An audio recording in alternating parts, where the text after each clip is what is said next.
And I can tell you with no uncertainty that miracle cures are no laughing matter. I bid you good day, sir. Oh, Mr. Marston, good to see you. How have you been keeping? I'm well, Mr. Mr. West Dickens. Nigel West Dickens of East Cheap, London, New Waverly, New York, and Armadillo, New Austin. At your service. At my service. At everyone's service. At the service of science, of knowledge, of life. How are your wounds? Much, much better. But then they would be. Would be... I know a cure for all ailments, Mr. Marston. Ah, I'm sure you do. And I'm sure for just $2 an ounce, I could live forever. Oh, but for you, sir, I do a bulk discount rate of $1.95 an ounce. As long as you buy 100 ounces or more. That's a lot of immortality. Give it up, old man. That's Mr. West Dickens to you, boy. Give it up, old man.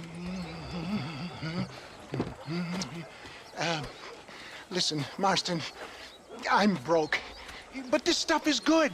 It works. I need a healthy young man like you. Come along, let's ride over to my newest customer at Ridgewood, and I'll explain while we go. Okay.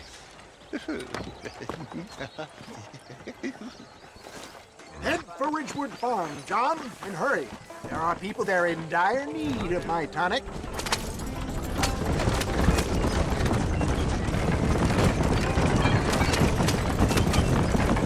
I heard about you, Mr. West Dickens. And I about you, John Marston. Stay on the road! You're going to destroy the merchandise!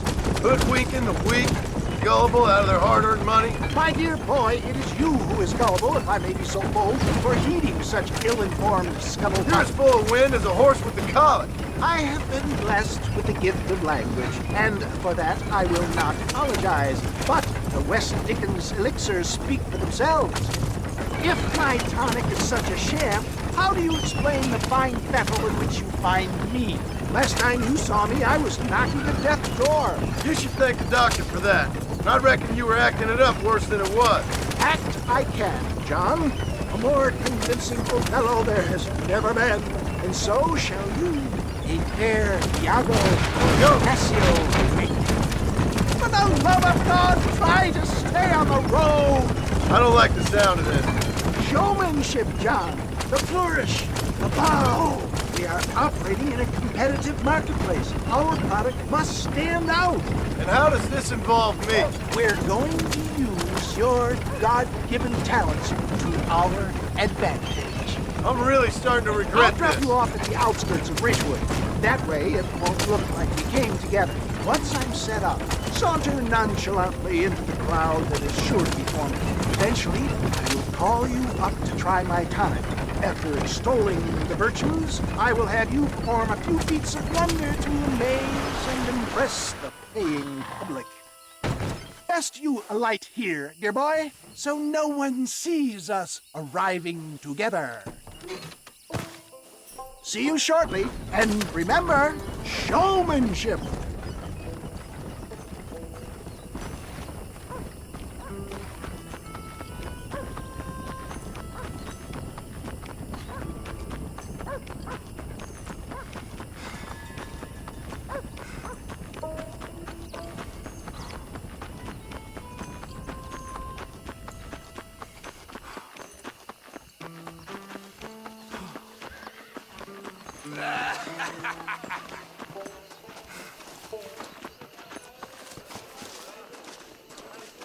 What do you want to tell me that? Friends, hard-working souls of Cholla Springs, gather round, gather round. Do you suffer from rheumatism, lumbago, acute chronic sciatic, neurologic or inflammatory pain?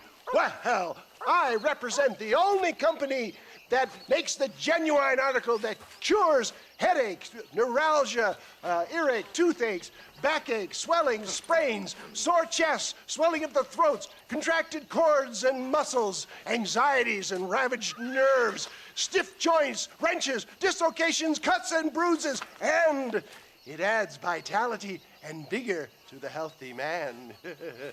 But can you prove it, old man? Oh, I'm sure there's some customer here who could prove the qualities of it by taking a drink right now. You, sir, come up here. Step right up.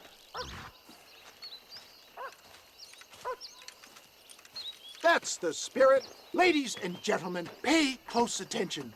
This poor, wretched volunteer, entirely unknown to me, will demonstrate the effects of Dr. West Dickens' own patent tonic.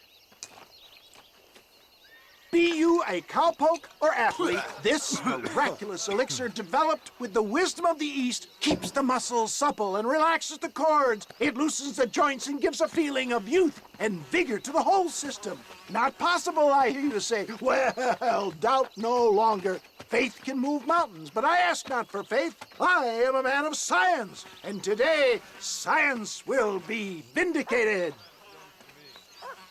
Your eyesight is greatly improved. Is that not so, friend? If you say so. That's right, it is. You heard him. What a good sport you are, sir. Now, gaze over yonder at that porch.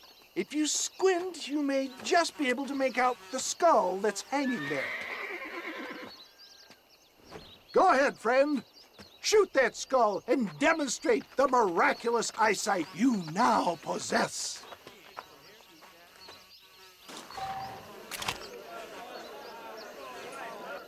Remarkable! The eyesight of an eagle, granted by imbibing Dr. West Dickens' own patent tonic. Anybody can make that shot. This man is a fraud. If your eye's so damn sharp, why don't you try shooting my hat out of the air? My friends, our test case has been challenged to shoot a gentleman's hat out of the sky above our heads. You can fool these people, but you ain't fooling me. Right. Let's just see how sharp you is with a moving target. Get ready to shoot that hat.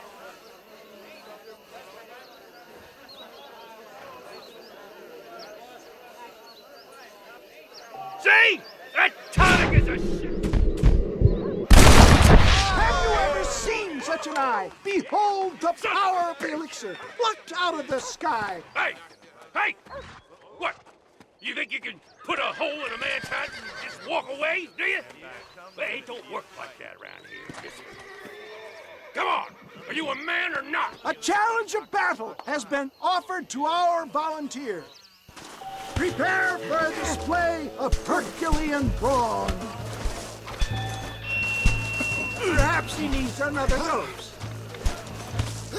I'll rip your face off! There it is, skeptics and dissenters, irrefutable proof. Do not let this opportunity pass you by. Look, he's over there. Go get him. This ends now. Watch out, he's got a gun. Who the hell do you think you are? You ain't leaving here alive.